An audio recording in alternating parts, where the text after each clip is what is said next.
Welcome to Kingdom Academy. Discover your kingdom purpose and succeed in the marketplace. Each episode will help you heal, equip, launch, and prosper through applied biblical principles. We all wonder what makes a healthy relationship, and we aren't really sure. It doesn't seem that we're given a book of directions on what a healthy relationship entails. And so we usually pick and choose from what we were raised with. And then it's two different people or more coming together with their opinions, concepts, and understandings of what they consider a healthy relationship. So that's what I want to talk about today, is what makes a healthy relationship, whether it's in marriage, whether it's in family relationships, whether it's in business or with strangers. This is a really important foundational understanding that we have, again, lost a lot of ground in. So look at the relationship structures today. Do you have a friend who sticks closer than a brother? Do you have someone in your life that you can trust and there's no ulterior motives? You just know you can trust this person. Do you have a relationship in a family or a marriage that is full of honesty and integrity and trust? Most of us struggle with these things. And as we just said earlier, we struggle with it because we're all coming in with our understandings and ideas of what healthy should look like in a relationship. But the Word of God actually has a lot to say about relationships. It just doesn't straight up say, this is about relationships. So we kind of have to really start pressing in to the Word of God before we start seeing the stories that give us ideas of what a healthy relationship is, like David and Jonathan, or unhealthy relationships like Jezebel and Ahab, or even, Ananias and Sapphira versus the church. That was an unhealthy relationship in the church body because, again, there was a lack of honesty. So there's so many more. But then we go into scriptures that talk about, can two walk together unless they be agreed? And that we are not to be unequally yoked with unbelievers. And scriptures that say that there is a friend that walks closer than a brother, and that God sets the solitary in families. And I could go on and on. So we need to understand what the scripture is trying to show us. And first, always, the Bible says to seek the kingdom of God first, and then all these other things, all the things we worry about and stress about and are concerned about, will be added unto us. So first, get your relationship right with the Lord. Are you coming to the Father and thinking, wow, he is one mean God? If you have that idea, it's most likely coming from your understanding of a father from your past relationship with a father or a father figure. And if that's the case, then the more you read the Word of God, the more you will come to understand who and what the Father, God, is really about. And as you do, you will learn what a healthy relationship with a father looks like. And it may take some time because as we press into the Word of God, the Holy Spirit starts sanctifying us from the inside out. We start coming under conviction. Our heart starts to become contrite and repentant. And we start making right things we have done wrong in our past relationships. Even if someone else is the one who harmed us, we often grow bitter from that or angry And because of that, we allow wickedness to even come in and enter and contaminate our own thinking about what a healthy relationship should be. So these are the things that we really need to seek the Lord about, and He will give us that forgiveness and that mercy and that grace, because that is how our Father God is. He's in the relationship business of seeking to forgive us. He seeks that. He found a way when there was no way to make right what the people had done wrong to God. And He actually gave them a certificate of divorce because they were not willing to listen to Him. They had hardened their hearts to Him.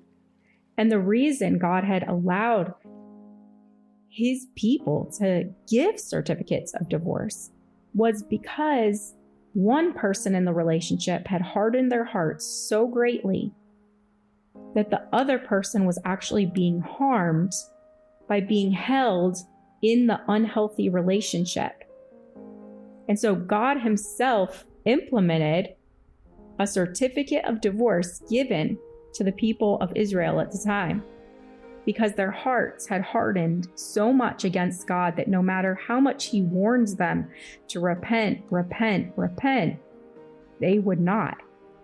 And so He did that. And because He did that, He said, now I will have nothing to do with you again. And God is faithful to His word. There was no way in the law at that time for God to ever take Israel back. But then later we read in Isaiah, as He tells us that He will make a way where there seems to be no way. And that was prophecy that Jesus was coming. Jesus came to make a way where there seemed to be no way, that we could walk in forgiveness from the Father because Jesus, the Son of God, shed His blood for us as a remission of our sins. And that was the way where there seemed before to be no way. And now we can be restored to the Father, to the relationship where before the law wouldn't allow that. There was no way. But Jesus' blood made that bridge. It bridged the gap. But before there was no way. Hallelujah. So the Father loves us so much. He made that impossible way happen. He made it possible. And that's what we need to understand, even as we go through relationships and come in and out of them, and there's seasons for some of them, and then there's other ones where you'll have betrayals and you'll have abandonment. And there's others where the Lord will, when He brings you into the understanding of what is true and pure and lovely and of a good report, you will begin to meet and walk in healthier and healthier relationships. And you'll start to recognize and see the signs and symptoms of what is an unhealthy relationship and what does that look like. Because as your boundaries are being reestablished with the Lord, it begins to reset your understanding of what a healthy boundary is. And you may never have even had that in your life.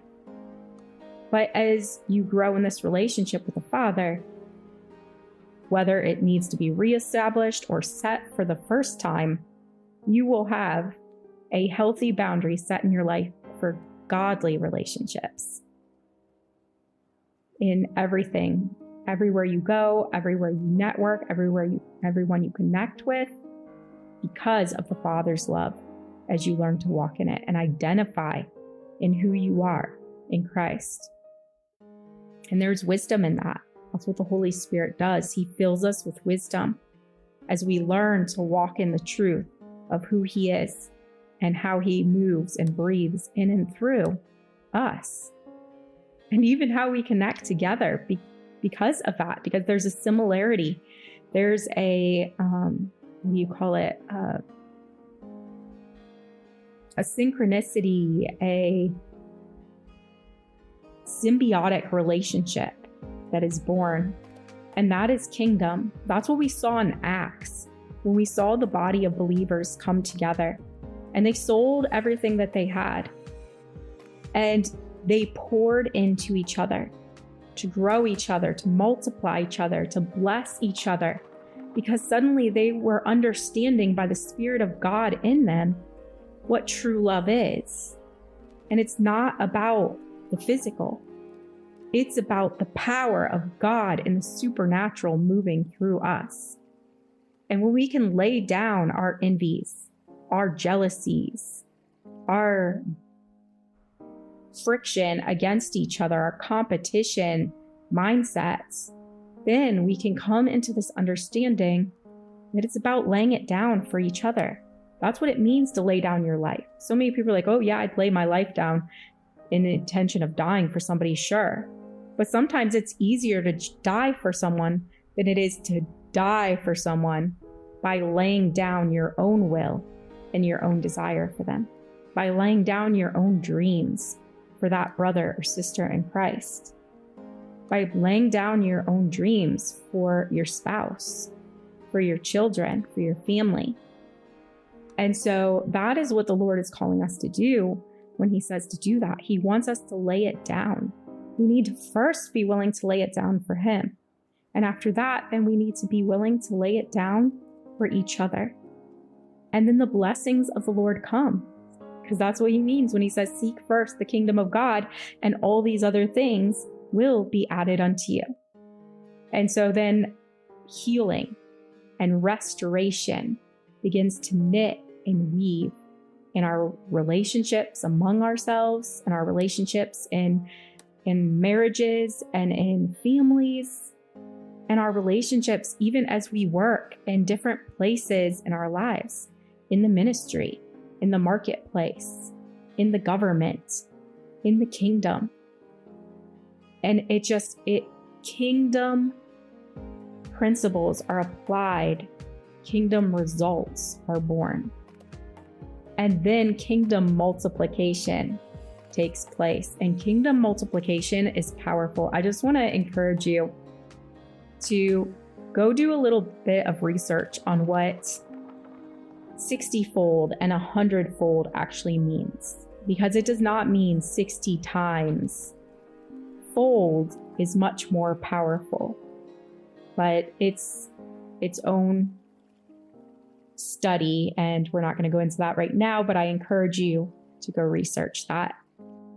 So I just want to encourage you to really press into the Word of God about relationships and surrender and walk with a heart of repentance and forgiveness and a contrite heart with the Lord. And as you do that, he will bring healing and restoration to your relationships, and he will break the yokes of the unhealthy relationships in your life that shouldn't be there. And I encourage you to call on the Lord and ask him to be bold and brave enough to ask him to bring down the holy fire of God on your life. Because that holy fire is from the Spirit of God, and it will sanctify everything in your life. And whatever isn't meant to be there will be burned away. Whatever is meant to be there will be what remains standing and will be untouchable to the enemy. And so I just can't wait to hear your testimonies of how the Lord is teaching you how to walk in healthier relationships, how to set healthier boundaries. And we may be going into more about boundaries in future episodes, so stay tuned for that, because there is a lot to that, but really it all roots and begins in the Word of God. It all begins with your relationship with the Father God. That's where everything begins, because our understandings and ideas of what's healthy are twisted by what we were raised with. And what we may consider to be good and right is not good and right if it does not line up with the Word of God. So this is how the Word of God really helps us and grows us in these areas. And it can seem daunting at first, especially if you're currently trapped in a bad relationship or a toxic relationship, whether it's dating someone, married to someone, a friend with someone, a parent-child relationship. I can't even think of all of them, but there's so many different dynamics. And yet, the Word of God is the foundation for it all. Learning who you are in Christ is the foundation for it all. Thank you so much for joining this conversation with us. If you've enjoyed this episode, please subscribe and leave us a review. For this episode's show notes, offers, and any guest information, please visit us at rainandjoy.com/Kingdom Academy.